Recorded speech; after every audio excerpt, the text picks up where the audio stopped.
working with your belief. This is the one that is on a laptop. Yeah. Now the task before you is properly integrate the 5 fundamental truths presented in chapter 7 environmental environment at a function level. To help you do that, we will take an in-depth look at belief, their nature, properties, and characteristics. However, before we do that, I will renew and organize the major concept presented thus far into a much clearer and more practical framework. What you learn from this and the next chapter will form the foundation of understanding everything you need to do achieve your goals as a trader. Defining the problem. At the most fundamental level, the market is simply a series of up and down ticks that from patterns, technical analysis defines those pattern as edge. Any particular pattern defined as an edge is simply an indication that there is a higher probability that the market will move in one direction over the other. However, there is a major mental paradox here because a pattern implies consistency or at least a consistent outcome. But the reality is each pattern is a unique occurrence. They may look or measure exactly the same from one occurrence to the next, but the similarities are only to the surface. The underlying force behind each pattern is traders, and traders who contribute to the formation of one pattern are always different from the traders who contribute to the next. So the outcome of each pattern is random related to one another. Our mind have an inherent design characteristic that can make this paradox difficult to deal with. Now these are the patterns they present flow by in every time frame, making the market a never-ending stream of opportunity to get out. Take profit, cut loss, or aid to or detract from a position. In other words, from the market perspective, each movement present is one of us traders with the opportunity to do something on our own behalf.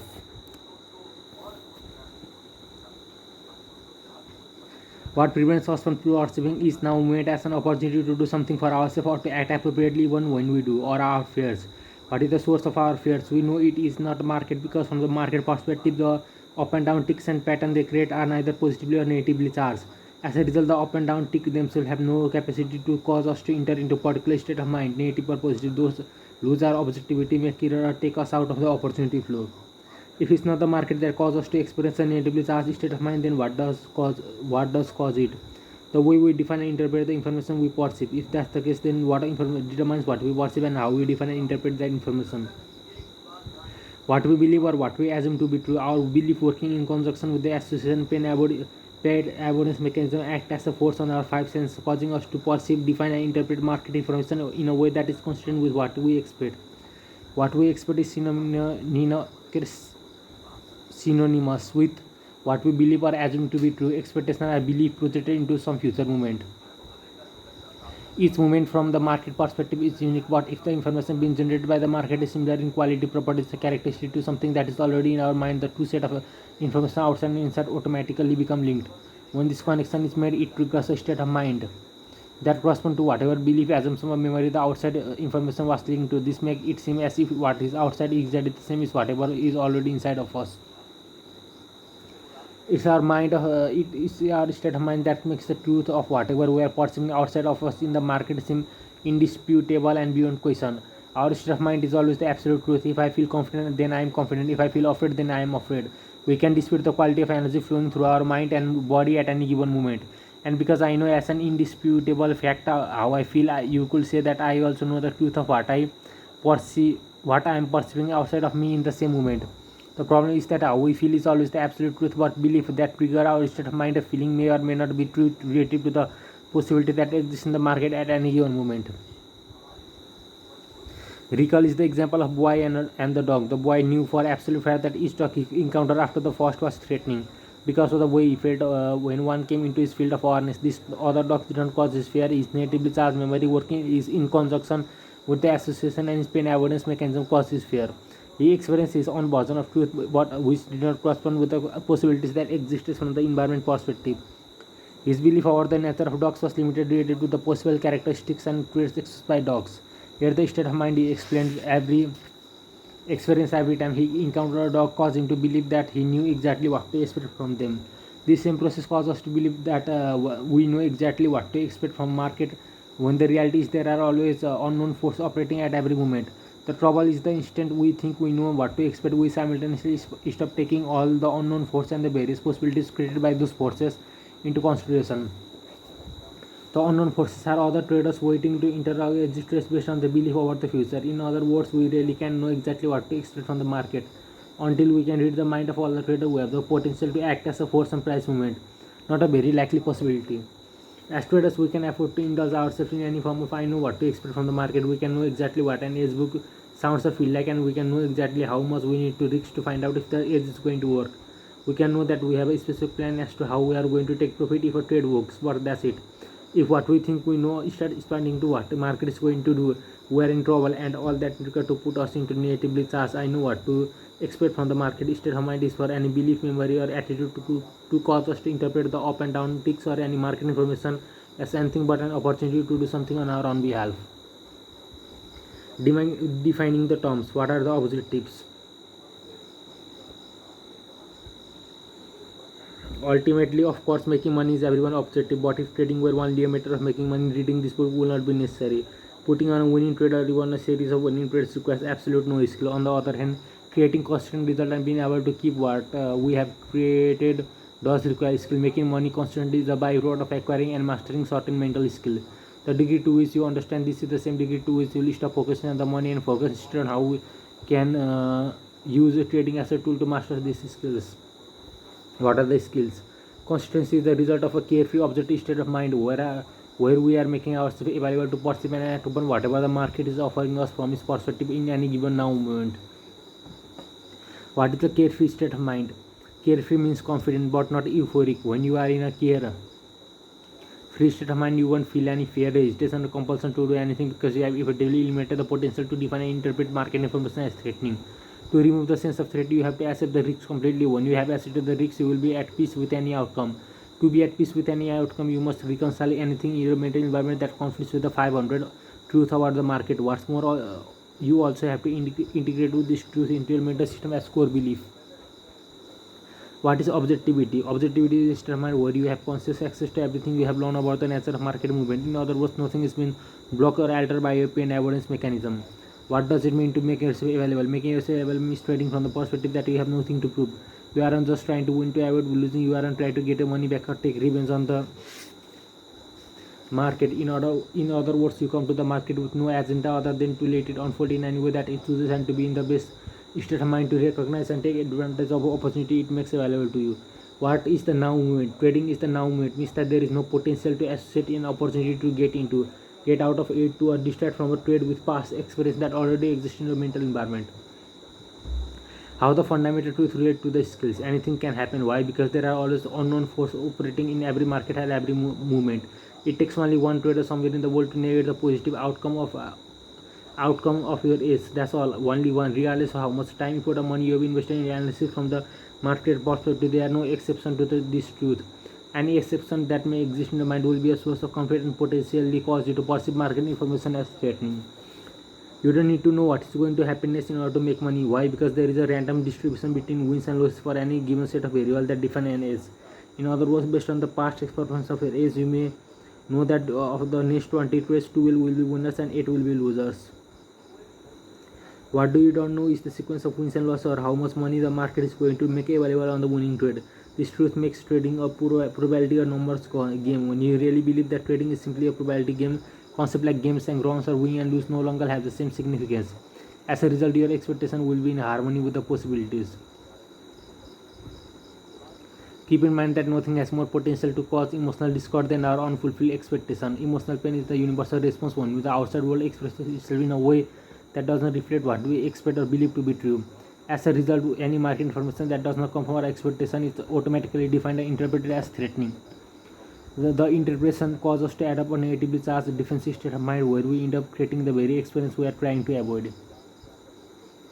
Market information is only threatening if you are expecting the market to do something for you. Otherwise, if you don't expect the market to make you right, you may have no reason to be afraid of being wrong. If you don't expect the market to make you a winner, you have no reason to be afraid of losing. If you don't expect the market to keep going in your direction indefinitely, there is no reason to leave money on the table. Finally, if you don't expect to be able to take advantage of every opportunity just because you perceive it and it presented itself, you have no reason to be afraid of missing out.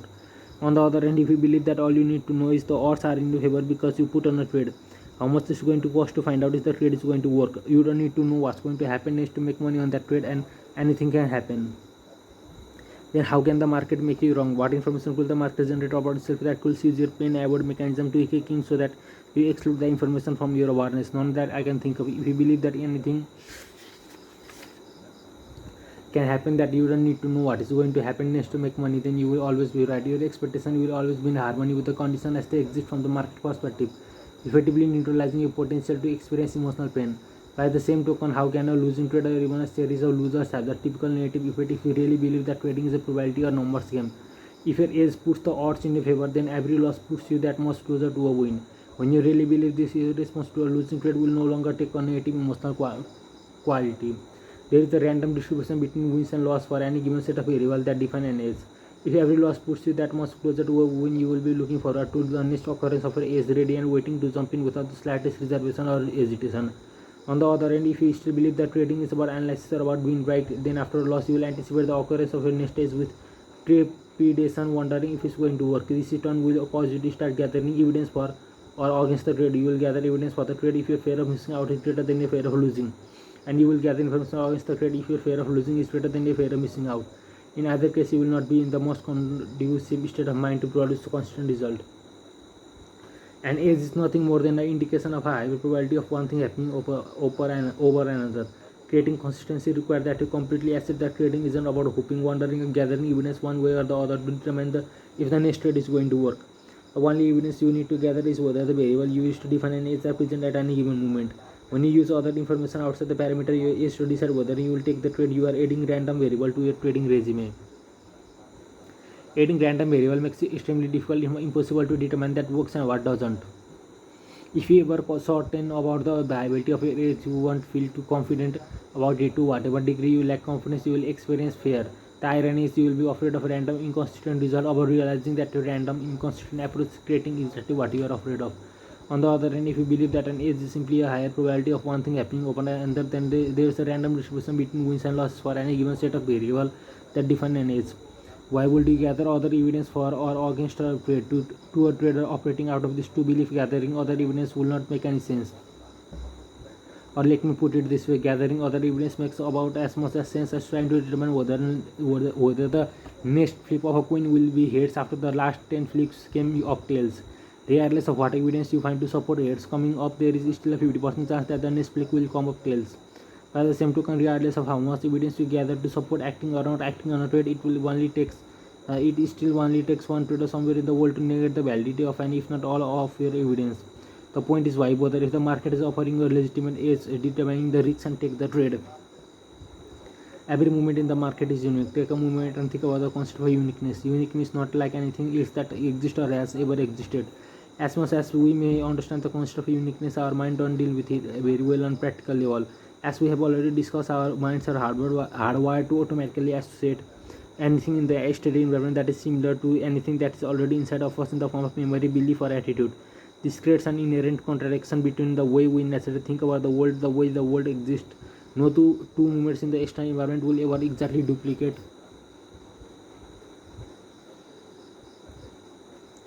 themselves. To do so, every atom or every molecule will need to be in the exact same position they were in some previous moment. Not a very likely possibility, yet based on the way our mind are designated to process information, we will experience the now movement in the environment as well exactly the same as previous movement as existing inside our mind. If each movement is like no other, then there is nothing at level of a rational experience that can tell you for sure that you know what will happen next. So I will say again, why bother trying to know? Where you try to know, you are in essence trying to be right. I'm not implying here that you can predict what the market will do next and be right, because you most certainly can. It's in the trying that you run into all of the problems. If you believe that you correctly predicted the market once, you will naturally try to do it again. As a result, your mind will automatically start scanning the market for the same pattern, circumstance, or situation that existed the last time you correctly predicted its movement. When you find indeed state of mind will make it seem is everything exactly as it was the last time. The problem is that from the market perspective, it is not the same. As a result, you are setting yourself up for disappointment. What separates the best traders from all the rest is that they have trained their mind to believe in the uniqueness of each movement. This will be acts as counteracting force neutralizing the automatic association mechanism. When you really believe that each movement is unique, then by definition there isn't anything in your mind for the association mechanism to link the movement to. This will be acts as an internal force causing you to disassociate the now movement in the market for an previous movement field of a mental environment. The stronger you believe in the uniqueness of each movement, the lower your potential to associate. The lower your potential to associate, the more open your mind will be to perceive the market offering from its perspective.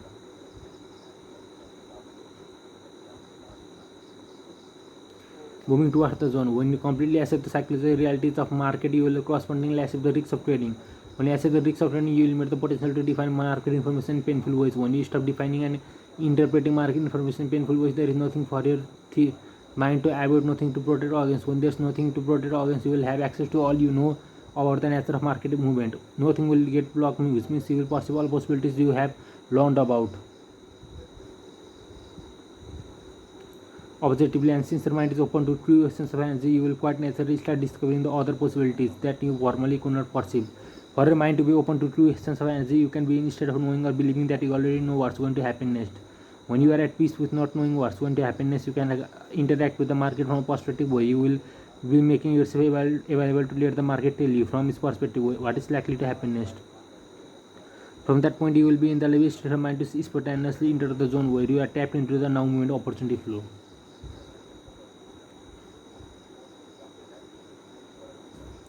Na na na na na na na na na na na na.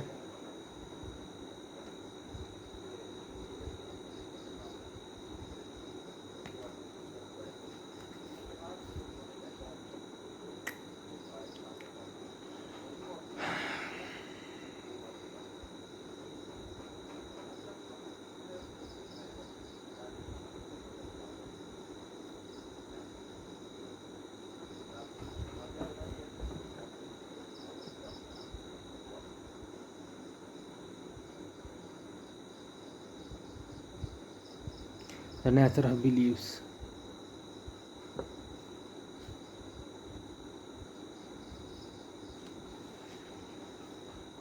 What the fuck?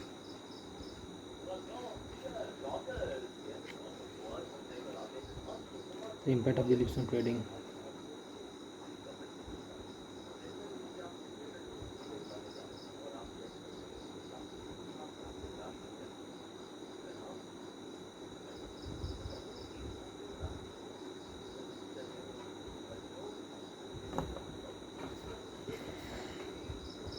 The nature of beliefs, I know. At this point, if you can sense the benefit of adapting the 5 fundamental truths about trading, then the task is to learn how to properly integrate this truth into a mental system as core belief that are not in conflict with another belief you may hold. At first glance, this may seem like a daunting task and other circumstances. I will agree with you, but it won't be, because in chapter 11 I will give you a simple trading exercise especially designed to properly install this truth as belief at a function level. A function level is one where you find yourself just naturally operating out of carefree state of mind, perceiving exactly what you need to do and to be doing it without hesitation or internal conflict.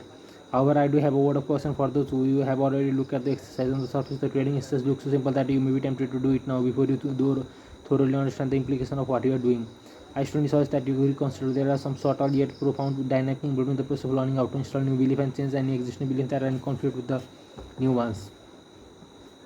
Understanding the trading exercise itself is easy. Understand how to use the exercise to change your belief is another matter entirely.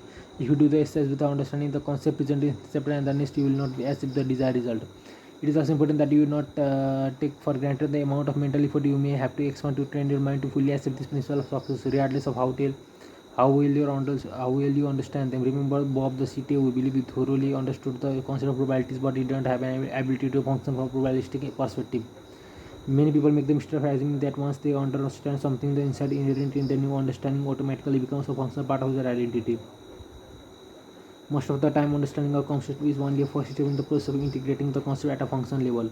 This is especially true for concepts that deal with thinking in probabilities. Our minds are naturally wired to be objective or to stay in the now moment. This means we have to actively train our mind to think from this perspective.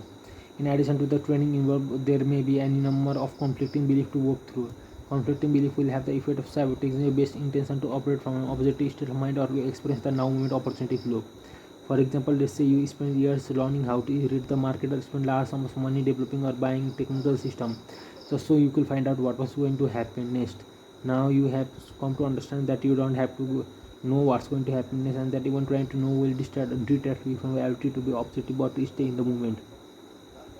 What we have is a direct conflict between the old belief that you need to know what will happen next to be successful and your new understanding that you don't need to know. Now will your new understanding suddenly neutralize all the time, money and energy expended on reinforcing that belief that you need to know? I wish it will that easy, and for some lucky few it may be. But if you will recall in chapter 4 when I talk about psychological distance relationship to software code, I said that some traders may already be so close to this new perspective that all they need is to put together a few of missing pieces to create a mind-altering aha experience. However, based on my experience of working with well over 1,000 traders, I can say that most are not close to this perspective at all. For those of you who are not, it may take a considerable amount of mental work over a considerable amount of time to properly integrate your new understanding about trading into your mental environment. The good news is that ultimately the exercise I presented in chapter 11 will install the 5 fundamental truths and resolve many of the potential conflict, but only if you know exactly what you are doing and why you are doing it. That is the subject of this and the next chapter. The origin of a belief, what we can learn about the nature of belief and how we can use the knowledge to create a mindset that fosters our desire to be a constantly successful trader. These are the two questions I am going to focus on answering on this chapter. Firstly, looking at the origin of a belief. As you may recall, memories, distinction, and belief exist in the form of energy, specifically structure energy. Earlier, I lumped these three mental components together to illustrate that memories, distinction, and belief do not exist as physical matter. That the cause and effect relationship that exists between ourselves and the external environment brings this component into existence, and how the cause and effect relationship reverse so that we can perceive in the external environment that we have learned about. To get at the origin of our belief, we are going to have to unbundle this component to illustrate the difference between a memory and a belief. The best way to do this is to imagine ourselves in the mind of an infant. I will think that at every beginning of a child has the memories of his experience will exist in their purest form. By that I mean that the memories of what he has seen, heard, smelled, or touched or tasted exist in his mind as pure sensory information that is now organized attached to any specific words or concept. Therefore, I am going to define the pure memory as sensory information stored in its original form. A belief, on the other hand, is a concept about the nature of the way the external environment expresses itself. A concept combines pure sensory information with a symbol system we call language. For example, most infants have a pure memory of how it feels to be loving, nurtured by a parent, but it isn't until the infant is taught to link or associate certain words with the pure sensory information stored in his memory that he will form a concept about how it feels to be lovingly nurtured. The phrase "life is wonderful" is a concept by themselves. The word make up a meaningless collection of abstract symbols. But if a child is either taught or decide to connect these words to his possibly charged feeling of being nurtured, then the letters are no longer a collection of abstract symbols and the words are no longer an abstract phrase. Life is wonderful because a definitive distinction about the nature of existence or the way the word works. By the same token, if the child did not get enough nurturing relative to his needs, he could just as silly link his feeling of emotional pain to a concept like life is unfair or the world is an awful place. In any case, when the positive or negative energy from our memories or experience become linked to a set of words we call a concept, the concept becomes energized and as a result is transformed into belief or the nature of reality. If you could reconsider the concept are structured by the framework of language and energized by our experience, it becomes clearly why I refer to a belief as structured energy. When a belief comes into existence, what does it do? What is it function? In some ways, it seems ludicrous to ask this question. After all, we all have belief. We are constantly expressing our belief both verbally and through our action. Furthermore, we are constantly interacting with other people belief as they express them. Yet, if I ask what exactly does the belief to, chances are your mind will go blank. On the other hand, if I were to ask about the function of your eyes, ear, nose, or teeth, you would have no problem answering. Since belief are such important component part of your makeup. It certainly has to be one of the life great ironies that there are also the least thought about and understood. Charge panel.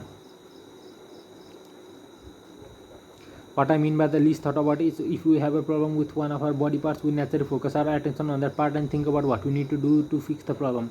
However, it doesn't necessarily occur to us that the problem we may be having with the quality of our lives, for example, lack of happiness, a sense of dissatisfaction, or lack of success in some area, are rooted in our belief.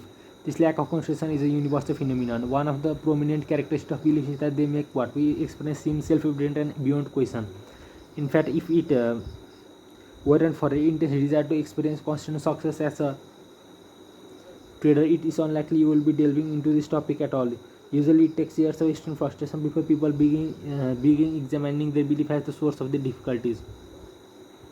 However, even though belief are an intricate part of our identity, we don't want to take this process of self-analysis so personally. Consider the fact that none of us was born with any of our beliefs. They were all acquired in combination of ways. Many of the beliefs that have the most profound impact on our lives were not even acquired by us as an act of free will. They were instilled by other people and probably won't come as a surprise to anyone. That usually the beliefs that cause us the most difficulty are those that were acquired from others without our conscious consent. By what I mean belief, what we occurred when we are too young and uninformed to realize the native implication of what we are being taught. Regardless of source of our belief, once they are born into existence, they are basically functioning the same way. Belief have certain characteristics ways in which they do their job, not unlike the various part of our bodies. For example, if you compare my eyes and your eyes, or my hands and your hands, or my red blood cells and your red blood cells, we can see that they are not exactly the same, but they have characteristics in common that cause them to function in similar ways. By the same token, a belief that life is wonderful will perform its function in the same way as the belief that life is awful. The beliefs themselves are different, and the effect that each one has on the quality of the holder's life will be vastly different, but both beliefs will function in exactly the same manner. Belief and their impact on our lives. In the broader sense, our beliefs shape the way we experience our lives. As I have already said, we are not born with any of our beliefs, they are acquired, and as they accumulate, we live our lives in a way that reflects what we have learned to believe. Consider how different your life will be if you had been born into a culture, religion, or political system that has very little, if anything, in common with the one you were born into. It might be hard to imagine, but what you would have learned to believe about the nature of life and how the world works may not be remotely similar to what you currently believe. Yet you will hold this other belief with the same degree of certainty as your current belief.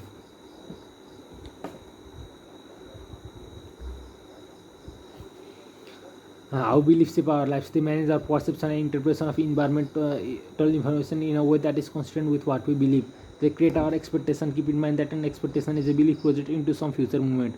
Since we can expect something we don't know about, we could also say that an expectation is what we know projected into some future moment. Anything we decide to do or any outright expression of behavior will be consistent with what we believe. Finally, our beliefs shape how we feel about the result of our action. There isn't much about the way we function that beliefs don't play a major role in. So what I'm going to do now is give you an example I used in my first book, The Disintegrator, to illustrate the various functions of a belief. In the spring of 1987, I was watching a locally produced television program called Gods at Chicago. It was about some local celebrities who played practical jokes on one another. In one segment of the program, the TV station hired a man to stand on the sidewalk along Michigan Avenue holding a sign that read "Free money today only." For those of you who are not familiar with Chicago, Michigan Avenue is home to many fashionably exclusive department store and boutiques. The TV station gave the men a considerable amount of cash with instruction to give money to anyone who asks for it.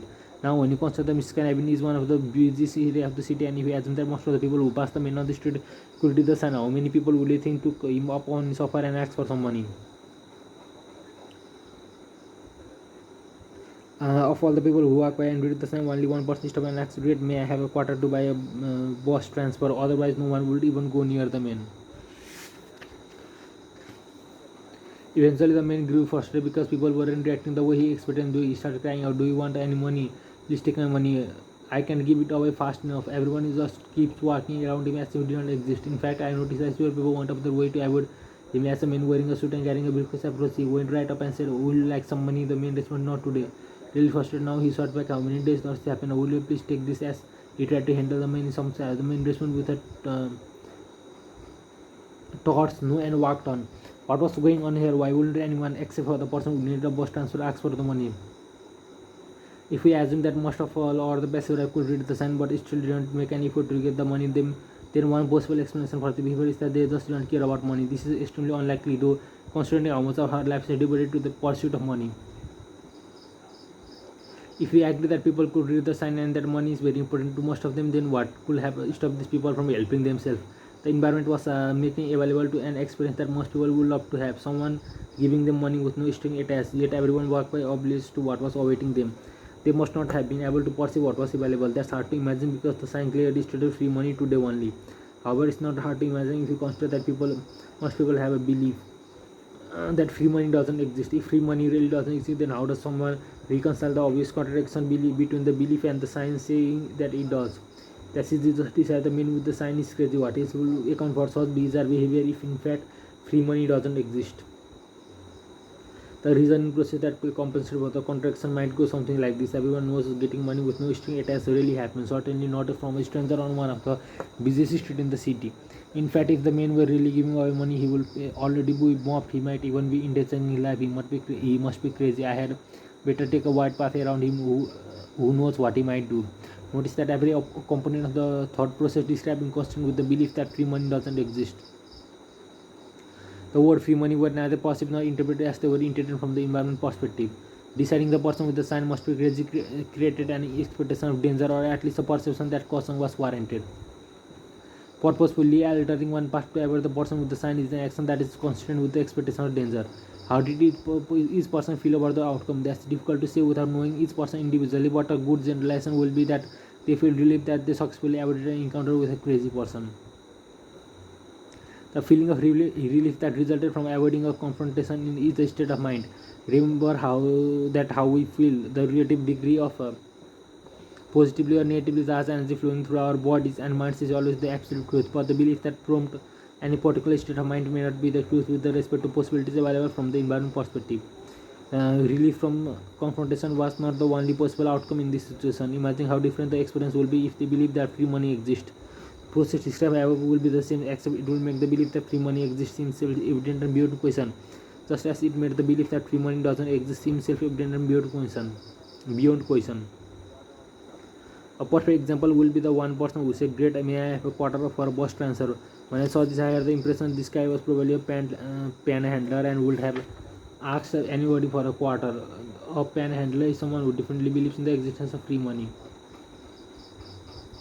Therefore, his perception and interpretation of the sign were exactly what was intended by the TV station. His expectation and behavior were consistent with his belief that free money exists. And how would he feel over the result? He got his quarter. He got his quarter, so I would assume he felt a sense of satisfaction. Of course, what he didn't know is that he could have gotten a lot more. This is another possible outcome for our scenario. Let's look at a hypothetical example of someone who believes that free money doesn't exist but who takes a what if approach to the situation. In other words, some people can be so intrigued and curious about the possibility that they decide to temporarily suspend the belief that free money doesn't exist. This temporary suspension allows them to act outside the boundaries created by a belief in order to see what happens. So instead of ignoring the man with the sign, which would be our hypothetical person, first inclination, he walks up to him and says, "Give me $10." The man promptly pulls a $10 bill out of his pocket and gives it to him. What happens now? How does he feel? Having experienced something unexpected that completely contradicts his belief. For most people, the belief that free money doesn't exist is acquired through unpleasant circumstances, to put it mildly. The most common way is being told that we can't have something because it's too expensive. How many times does the typical child hear, "Who do you think you are anyway? Money doesn't grow on trees." In other words, it is probably a natively charged belief. So the experience of having money handed to him with no string attached and without any negative comment will likely create a state of mind of pure elation. In fact, most people will be so happy that they will feel compelled to share that happiness and this new discovery with everyone they knew. I can imagine him going back to his office or going home. At the moment he encounters someone he knows, the first word that comes out of his mouth will be, "You won't believe what happened to me today." And even though he desperately wants those he missed to believe his history, they probably won't. Why? Because the belief that free money doesn't exist will cause them to interpret his history in a way that negates its validity. To take this example a little further, imagine what will happen to this person's state of mind if it occurred to him that he could have asked for more money. He is in a state of pure elation. However, the moment the thought either pops up into his mind or someone he relates his story to offer the idea that he could have asked for a lot more money, his state of mind will immediately shift to a negatively charged state of regret or despair. Why? He tapped into a negatively charged belief about what it means to miss out on something or not get enough. As a result, instead of being happy over what he got, he will lament what he could have had but didn't get. Beliefs versus truth. In all three of this example, everybody will experience their own unique version of situation. If asked, each person will describe what he or she experienced from their perspective as if it were the only true and valid version of reality of the situation. The contradiction between these three versions of truth is to me a large philosophical issue that need to be resolved. If belief limit our awareness of the information being generated by the public physical environment, so what we perceive is consistent with whatever we believe, then how do we know what the truth is? To answer this question, we have to consider four ideas. The environment can express itself in an infinite combination of ways. When you combine all the forces of nature interacting with everything created by humans, then add to that the force generated by all the possible ways people can express themselves. The result is a number of possible versions of reality that will surely overwhelm even the most open-minded person.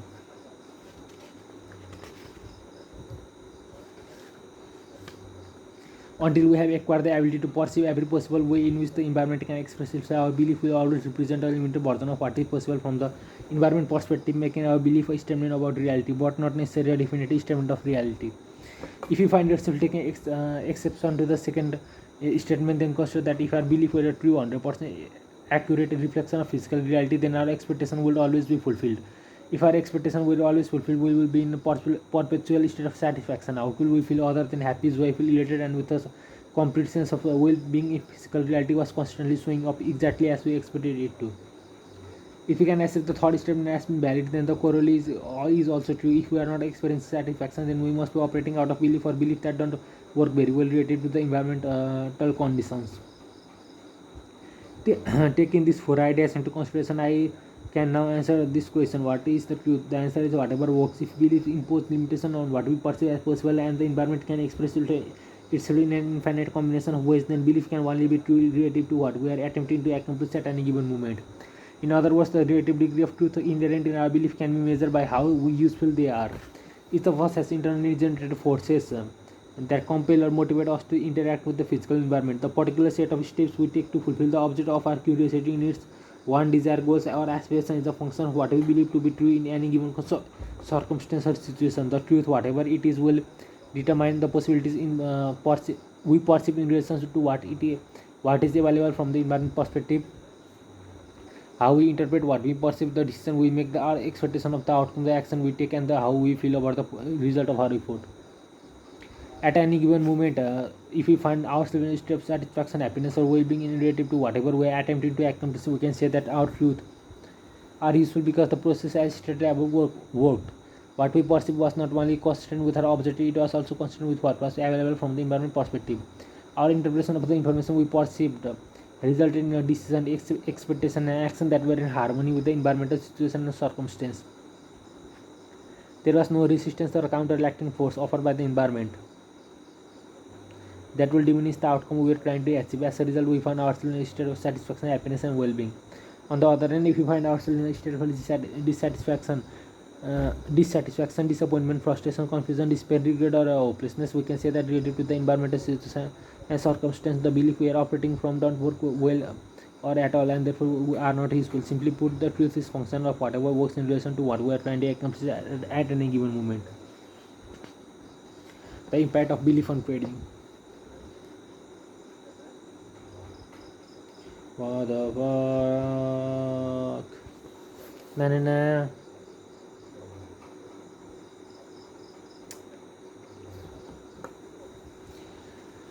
The impact of belief on trading. If the external environment can express itself in an infinite combination of ways, then there's really no limit to the number and types of belief available to be acquired about the nature of our existence.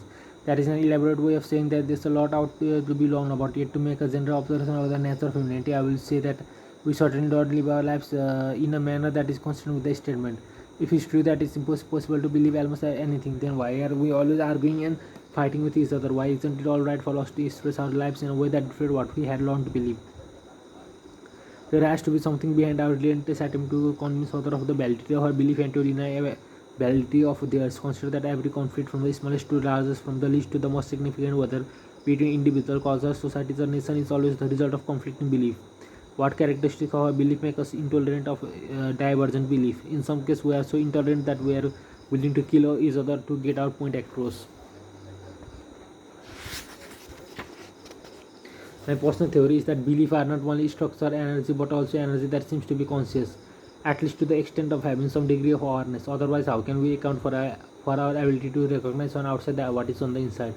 How will we know our expectations are being fulfilled? How would we know when they are not? How will we know we are being confronted with information or circumstances that contradict what we believe?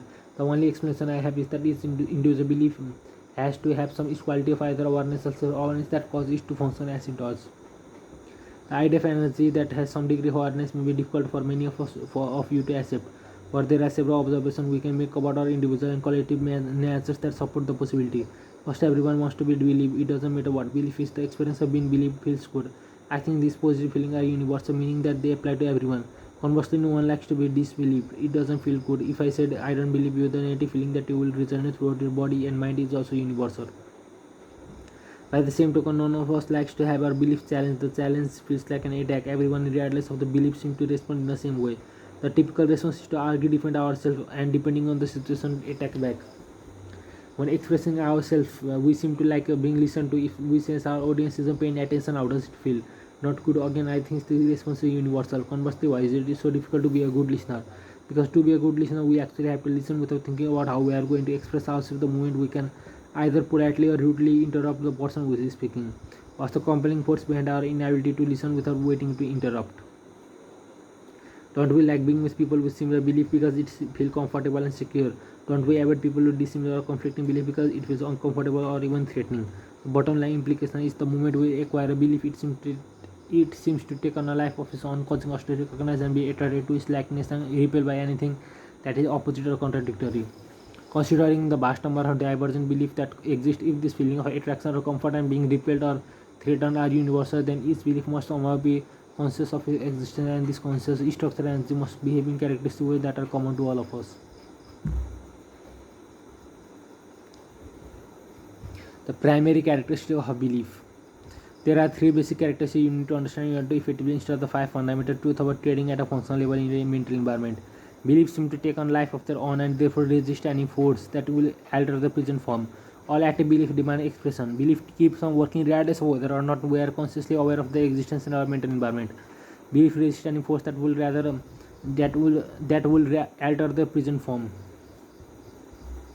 We may not understand the underlying dynamics of how belief maintain their structural integrity, but we can observe that they do so. Even in the face of extreme pressure of force throughout human history, there are many examples of people whose belief in some issue or cause was so powerful that they choose to endure indignities, torture, and death rather than express themselves in a way that violated their belief. This is certainly a demonstration of just how powerful belief can be and the degree to which they can resist an attempt to be altered or violated in the slightest way. Beliefs seem to be composed of a type of energy or force that naturally resists any other force that would cause them to exist in any form other than their present form. Does this mean that they can be altered? Absolutely not. It just means that we have to be understand how to work with them.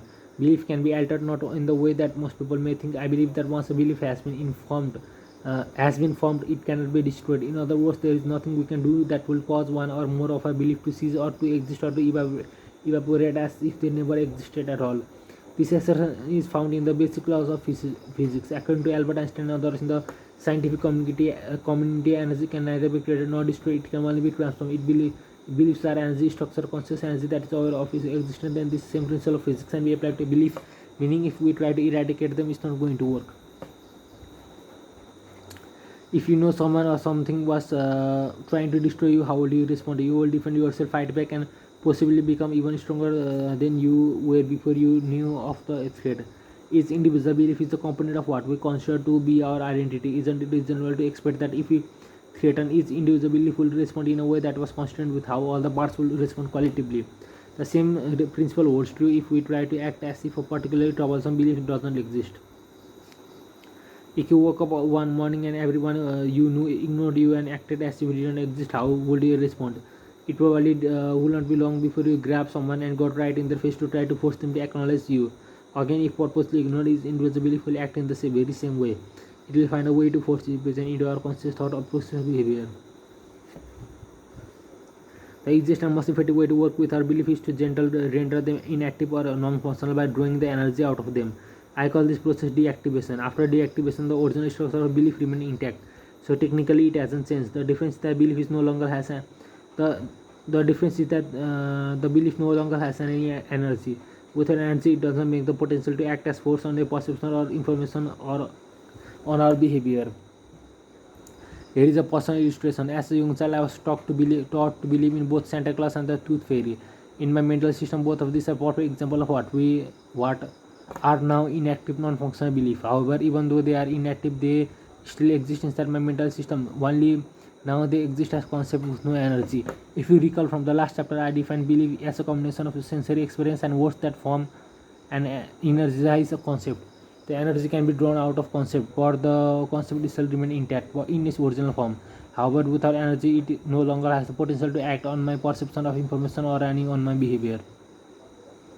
So as I'm sitting here typing into my computer, if someone came up to me and said that Santa Claus was at the door, how do you think I will define and interpret this information? I will treat it as being irrelevant or a joke. Of course, however, if I were 5 years old and my mother told me that Santa Claus was at front door, her words will have instantly tapped me into a huge reservoir of positively charged energy that will have compelled me to jump up and run to the front door as fast as I could.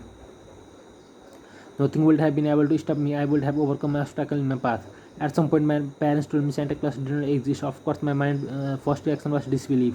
I didn't believe them, nor did I want to believe them. Eventually, they convinced me. However, the process of convincing me didn't destroy my belief in Santa Claus or cause it not to exist any longer. It just took all the energy out of the belief. The belief was transformed into a non-functional, inactive concept about how the world works.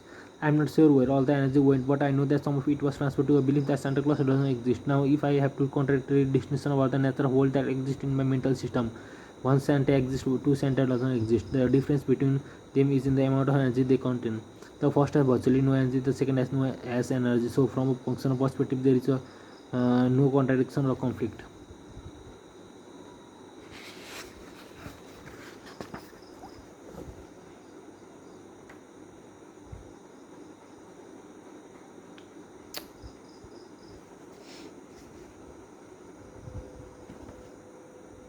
I propose that if it's possible to render one belief inactive, then it's possible to deactivate any belief, despite the fact that all beliefs seem to be resist any force that will alter the present form. The secret to effectively changing our belief is in understanding and consequently believing that we really aren't changing our belief. We are simply transferring our energy from one concept to another concept, one that we find more useful in helping us to fulfill our desire or achieve our goals. All active belief demand expression. Belief fall into two basic categories: active and inactive. The distinction between the two is simple. Active belief are energized, they have enough energy to act as a force on our perception of information and on our behavior. And inactive belief is just the opposite. It is a belief that for any number of reasons no longer has energy or has so little energy that is no longer able to act as a force on how we perceive information or how we express ourselves. When I say that all active belief demand expression, I don't mean to imply that every belief is our mental environment is demanding to express itself simultaneously. For example, if I ask you to think about what's wrong with the world today, and what wrong would bring to your mind ideas about the nature of world that reflects what you believe to be troubling or disturbing. Unless, of course, there is nothing about the state of the world you find troubling. This point is, if there is something you do believe is wrong, you weren't necessarily thinking about those ideas before I asked the question. But the moment I did, your belief about this issue instantly moved to the forefront of your conscious thinking process. In effect, they demanded to be heard. I say that belief demand to be expressed because once something causes us to tap into our belief, it seems as we don't, as if we can't stop the flood of energy that is released. This is typically true for emotionally sensitive issue or belief we feel particularly passionate about. You might ask, why would I want to hold back expressing my belief? There could be several reasons. Consider a scenario in which you are interacting with someone in a superior position to you at work, and this person is saying something that you completely disagree with, or even find utterly absurd. Will you express your truth or hold back? That will depend on the belief you have about what is proper in such a situation. If a belief dictates that speaking up will be inappropriate, and those beliefs have more energy than the ones that are being contradicted, then you will probably hold back and not argue openly. You might be looking at this person and nodding your head in agreement, but is your mind in agreement? More to the point, is your mind silent? Absolutely not. Your position on the issues being presented are effectively countering each point the boss is making. In other words, your beliefs are still demanding expression, but they aren't being expressed externally, because other beliefs are acting as a counteracting force. However, they will soon find a way to get out, won't they? As soon as you are out of the situation, you will probably find a way to unload or even screw out your side of argument. You will probably describe what you had to endure to anyone you think will lend a sympathetic ear. This is an example of how our belief demand to be expressed when they are in conflict with the external environment.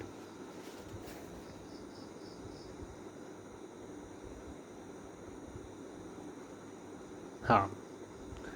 But what happens when one or more of our beliefs are in conflict with our intent, goal, dreams, wants, or desire? The implication of such a conflict can have a profound effect on trading. As we have already learned, belief create distinction in how the external environment can express itself. Distinction by definition are boundaries. Human consciousness, on the other hand, seems to be larger than the sum total of everything we have learned to believe. This larger than quality of human consciousness gives us the ability to think in any direction we choose, either inside or outside of the boundaries imposed by our belief. Thinking outside of the boundaries of our belief is commonly referred to as creative thinking. What we purposely choose to question to our belief and sincerely desire an answer and make our mind available to receive as brilliant ideas, inspiration, or solution to the issue at hand. Creativity, by definition, brings forth something that didn't previously exist. When we put our mind into a creative thinking mode, we will, by definition, automatically receive ideas or thoughts that are outside of anything that already exists in our rational mind as a belief or memory. As far as I know, there is no consensus among artists, inventors, or the religious or scientific communities as to exactly where creatively generated information comes from. However, what I do know is that creativity seems to be limitless and without boundaries. If there are any limit to the ways we can think, we certainly haven't found them yet. Consider the staggering pace at which technology has developed in the last 50 years alone. Every invention or development in the evolution of humanity was born in the minds of people who were willing to think outside the boundaries dictated by what they had learned to believe. If all of us have the inherent ability to think creatively, then we also have the potential to encounter what I call creative experience. I define a creative experience as the experience of anything new or outside the boundaries imposed by our belief. It could be a new sight, something we've never seen before, but from the environment perspective, was always there. Or we could experience a new sound, smell, taste, or thoughts. Creative experience like creative thoughts, inspiration, hunches, and brilliant ideas can occur as a surprise or can be the result of our conscious direction. In either case, when we experience them, we can be confronted with a major psychological dilemma. A creative occurrence, whether in the form of thoughts or an experience, can cause us to be attracted or to desire something that is in direct conflict with one or more of our belief. To illustrate the point, let's return to the example of the boy and the dog. Recall that the boy had several painful experiences with dogs. The first experience was real from the environment perspective. The others, however, were the result of how his mind processes information. The end result is that he experienced fear every time he encounters a dog. Let's suppose that the boy was a toddler when he had his first negatively charged experience. As he grows up and begins associating specific words and concepts with his memories, he will form a belief about the nature of dogs. It will be reasonable to assume that he adopted a belief something like all dogs are dangerous. With the use of the word all, the boy belief is structured in a way that assures that he will avoid all dogs. He has no reason to question this belief because every experience has component and reinforces validity. However, he and everyone else on the planet is susceptible to a creative experience. Under normal circumstances, the boy will do everything possible to make sure he does not encounter a dog. But what if something unexpected and unintended occurs? Suppose the boy is walking with his parents and as a result feels safe and protected. Now suppose he and his parents come to a blind corner and cannot see what is on the other side. They encounter a scene in which several children of about the same age as the boy are playing with the same dogs and furthermore they are obviously having a great deal of fun. This is a creative experience. The boy is confronted with indisputable information that what he believes over the nature of dog isn't true. What happens now? First, the experience was not at the boy's conscious direction. He didn't make a decision to willingly expose himself to information that contradicted what he believed to be true. We might call this an inadvertent creative experience because the external environment forced him to confront other possibilities that he didn't believe existed. Second, the experience of seeing other children arguing with dogs and not getting hurt will throw his mind into a state of confusion. After the confusion waves of meaning as he begins to accept the possibility that not all dogs are dangerous, several scenarios are possible. Seeing other children his own age with whom he could strongly identify having such a great time playing with dogs could cause the boy to decide what he wants to be like the other children and have fun with the dogs too. If that's the case, this inadvertent creative encounter has caused him to become attracted to express himself in a way that he formerly didn't believe was possible. In fact, the notion was so impossible that it would not have been even occurred to him to consider it. Now he not only considered it, he desires it. Will he be able to express in a way that is inconsistent with his desire? The answer to this question is a matter of energy dynamics. There are two forces within the boy that are direct conflict with each other, competing for expression. This belief that all dogs are dangerous and the desire to have fun and be like the other children. What he will do the next time he encounters a dog, he will be determined by which he has more energy, his belief or his desire. Given the intensity of the energy in his belief that all dogs are dangerous, we can reasonably assume that his belief will have far more energy than his desire. If that's the case, then he will find his next encounter with a dog very frustrating. Even though he may want to touch or pet the dog, he will find that he can interact with it in any way. The word all in his belief will act as paralyzing force, preventing him from fulfilling his desire. He might be well aware of the fact that the dog he wants to pet is not dangerous and won't hurt him, but he won't be able to pet it until the balance of energy tips in favor of his desire. If the boy genuinely wants to interact with dogs, he will have to overcome his fear. This means that he will have to deactivate his belief that all dogs are dangerous so he can properly install a belief of dogs that is more consistent with his desire. We know that dogs can express themselves in a wide range of ways, from loving and gentle to mean and nasty. However, very few dogs on a percentage basis fall into the mean and nasty category. A good belief for the boy to adopt then would be something like most dogs are friendly, but some can be mean and nasty. This belief would allow him to learn to recognize characteristics and behavior patterns that will tell him which dogs and he can play with and which ones to avoid. However, the larger issue is how can the boy deactivate the all in the belief that all dogs are dangerous so he can overcome his fear. Remember that all belief necessarily resist any force that would alter the present form. But as I indicated about the appropriate approach is not to try to alter the belief but rather to draw the energy out of it and channel that energy into another belief that is better suited to our purpose. To deactivate the concept, the word all represent the boy will have to create a positively charged experience with the dog. At some point, he will have to step through his fear and touch one. Doing this might require a great deal of effort on the body's part over a considerable amount of time. Early in the process, his new realization about dogs might be strong enough only to allow him to be in the presence of a dog at a distance and not run away. However, his encounter with a dog, even at a distance that doesn't result in a negative outcome, will draw more and more of the negative experience out of his belief that all dogs are dangerous.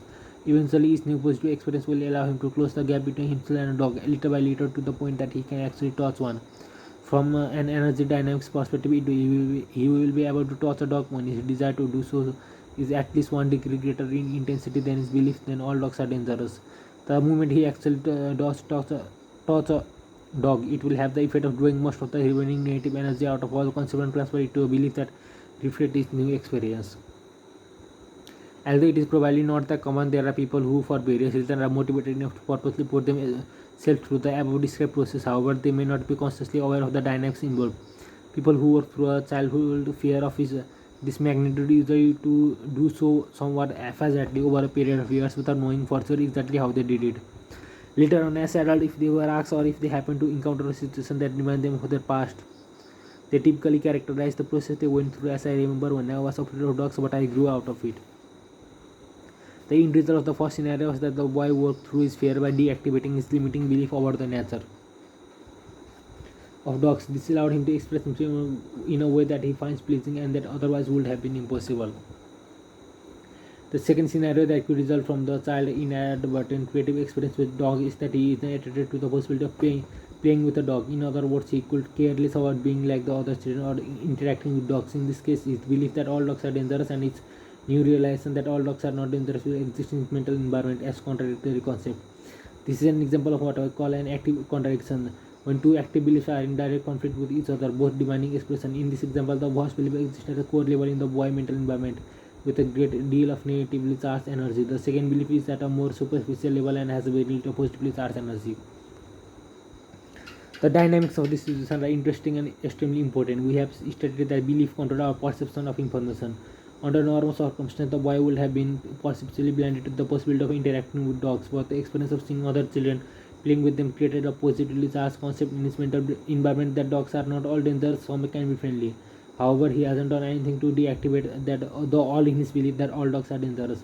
And as far as I know, I believe have no capacity to deactivate themselves. As a result, belief exists in our mental environment from the moment they are born to the moment we die, unless we consciously take a step to deactivate them. However, in this scenario, the boy has no desire and consequently no motivation to step through his fear. Therefore, the boy is left with an active contradiction where his minimally charged belief that not all dogs are dangerous gives him the ability to perceive the possibility of playing with a dog. But this powerfully charged belief that all dogs are dangerous still causes him to experience some level of fear every time he encounters a dog. The ability to see and consequently know that a situation is not dangerous but at the same time find ourselves immobilized with fear can be quite baffling if we don't understand that we discover as the result of thinking creatively or realize from an inadvertent creative expression doesn't necessarily have enough energy to become a dominant force in our mental environment. In other words, our new awareness or discovery could very well have enough energy to act as a credible force on our perception of information, thereby causing us to perceive possibility that will otherwise be invisible. But it might not have enough energy to act as a credible force on our behavior. In making this statement, I am operating out of the assumption that it takes more energy to act or express ourselves than the amount of energy it takes to observe something. On the other hand, a new awareness and discovery instantly and effortlessly become dominant force if there is nothing inside us that in conflict with them. But if there are conflicting beliefs that we aren't willing to deactivate the conflicting forces, especially if they are negatively charged, then acting on what we discover will be struggle at the very least and perhaps downright impossible. What I have just described is the psychological dilemma that virtually every trader has to resolve. Let's say you have a firm grasp of nature of probabilities and as a result you know worthiness trade is simply another trade in a series of trades that has a probable outcome. Yet you find you are still afraid to put that next trade on, or you are still susceptible to several of the fear-based trading errors we have discussed in previous chapters. Remember that the underlying cause of fear is the potential to redefine and interpret market information as threatening. What is the source of our potential to interpret market information as threatening? Our expectation. When the market generates information that doesn't conform to what we expect, the up and down ticks seem to take on a threatening quality, become negatively charged. Consequently, we experience fear, stress, and anxiety. What is the underlying source of our expectation, our belief?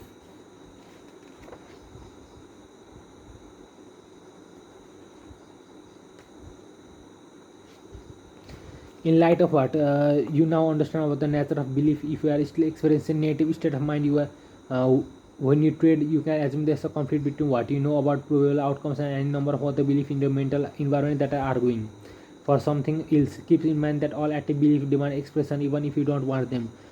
To think in probabilities, you have to believe that every movement in the market is unique, or more specifically, that every edge has unique outcome.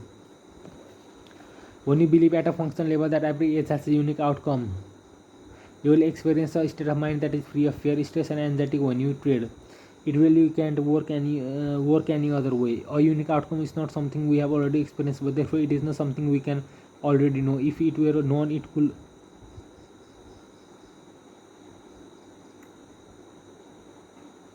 What the fuck? Can I go? If it were known, it could not be defined as unique. When you believe that you don't know what is wrong to happiness, what exactly are you expecting from the market? If you said I don't know, you are absolutely right. If you believe that something will happen and that you don't know, need to know exactly what that something is to make money, then there's the potential to define and interpret market information as threatening and painful. If you said there is none, you are absolutely right again. Here is one more example of how belief demand expression. Let's look at a situation where a child first encounter with the dog was very positive experience. As a result, he has absolutely no problem interacting with dog because he has not encountered one that's unfriendly. Therefore, he has no concept that it is possible for a dog to inflict any damage or cause him to experience pain.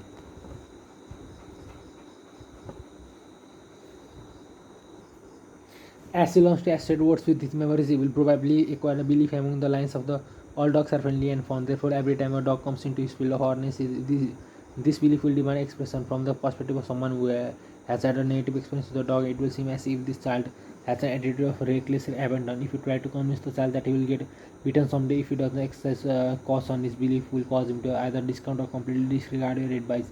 His response will be something like, "No way," or "It can happen to me." Let's say at some point in his life he approaches an unfamiliar dog that wants to be left alone. The dog rolls, the warning will go on. He did, and the dog attacks the boy. From the perspective of the boy, belief system is the side of creative experience. What if it will this experience happen? This belief that all dogs are friendly will he now be afraid of all dogs as the child is in the first example was. Unfortunately, the answer to this question are not caught and tried because there may other belief also demanding expression that don't have anything special to do with dogs, but nonetheless can come into play in a situation like this. For example, what if this child has highly developed belief in betrayal?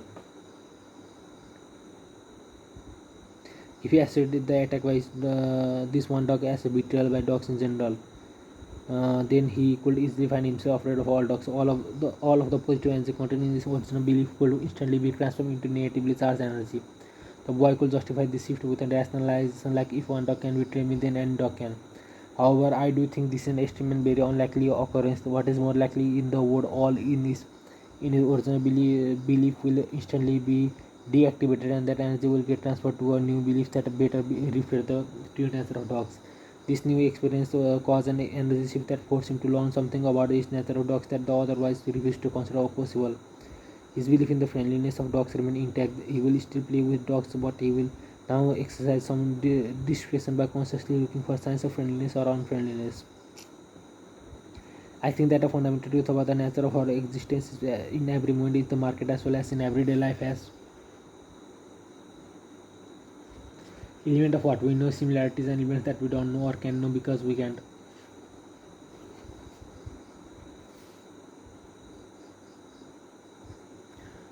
Because we haven't experienced it yet. Until we actively train our mind to expect a unique outcome, we will continue experiencing only what we know. Everything else and no concern with what we know and expect will pass us by unperceived, discounted, distorted, or outright denied. or a type. When you truly believe that you don't need to know, you will be thinking in probabilities and will have no reason to block, discount, distort, and deny or attack anything the market is offering about this position to move in any particular direction. If you are not experiencing the quality of a mental freedom implied in that statement and it is your desire to do so, then you must take an active role in training your mind to believe in the uniqueness of each moment, and you must deactivate any other belief that argues for something different. This process isn't any different from the one the boy in the first scenario went through, nor is it going to happen by itself. He wanted to interact with the dogs without fear, but to do so he had to create a new belief and deactivate the conflicted one. This is the secret to achieving constant success as a trader. Belief keep on working regardless of whether we are consciously aware of the existence of our mental environment. In other words, we don't have to actively remember or have conscious access to any particular belief for the belief to act as supports on our perception of information or on our behavior. And it's hard to believe that something we can even remember can still have an impact on our lives. But when you think about it, much of what we learn throughout our lives is stored at an unconscious subconscious level. If I ask you to remember each specific skill you had to learn so that you could drive a car with confidence, chances are you will not remember all the things you need to consider and focus on while you were in the process of learning. The first time I had the opportunity to teach a teenager how to drive, I was absolutely amazed at how much there was to learn and how much of the process I took for granted and no longer thought about at a conscious level. Possibly the best example that illustrates this characteristic people who drive under the influence of alcohol. On any given day or night, there are probably thousands of people who have had so much to drink that they have no idea, that they have no conscious awareness to how they drop from point A to point B. It is difficult to imagine how this is possible unless you consider that driving skill and one belief in its ability to drive operate automatically on a much deeper level than waking consciousness. Certainly, some percentage of the strong drivers get into accident, but when you compare this accident rate with the estimated number of people driving under the influence of alcohol, it's remarkable that there aren't a great many more accidents. In fact, a drunk driver is probably most likely to cause an accident when you either fall asleep or something require a conscious decision and a fast reaction. In other words, driving consciousness shows that operating out of one's subconscious skill is not enough. Self-evaluation and trading. How this characteristic applies to our trading is also quite profound. The trading environment offers us an area or enough unlimited opportunities to accumulate wealth. Or just because the money is available and we can perceive the possibility of getting it, that doesn't necessarily mean that we ascend to Japan only to a sense of self-evaluation. In other words, there could be a disconnect between how much money we desire for ourselves, how much we perceive is valuable, and how much we actually believe we are worth or deserve. Everyone has a sense of self-evaluation. This easiest to develop this sense is to list every active belief, both conscious and subconscious, that has the potential to argue either for or against acclimating or achieving greater and greater level of success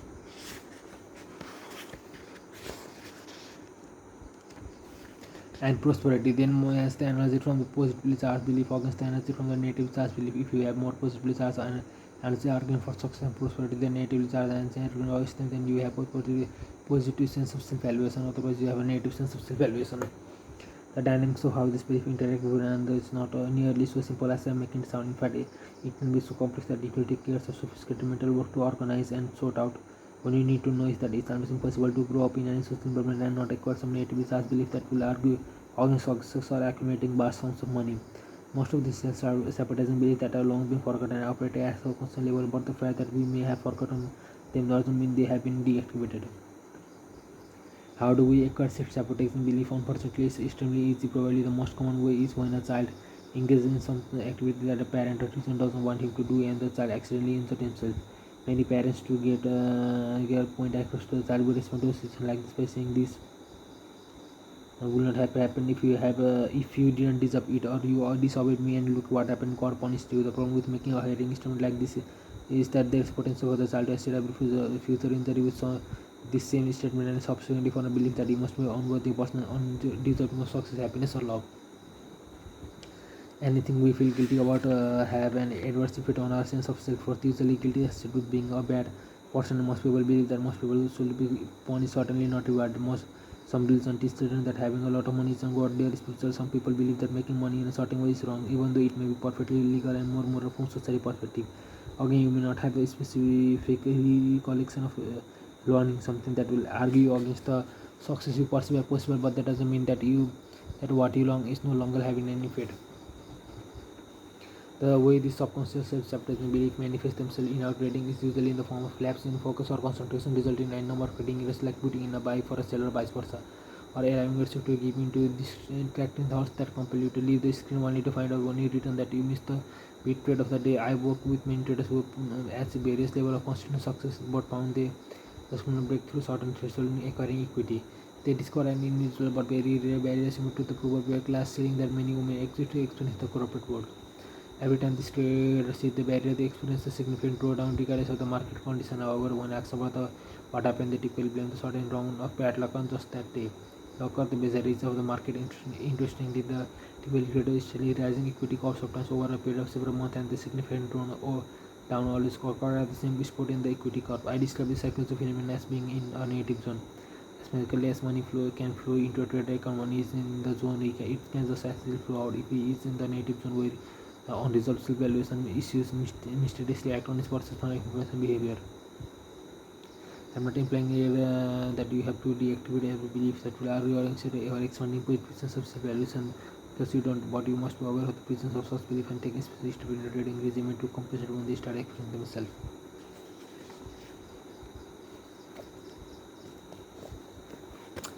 Day 6 पनि भ्याइयो भ्याइयो हाहा end of day 6 कति बजे रातिको.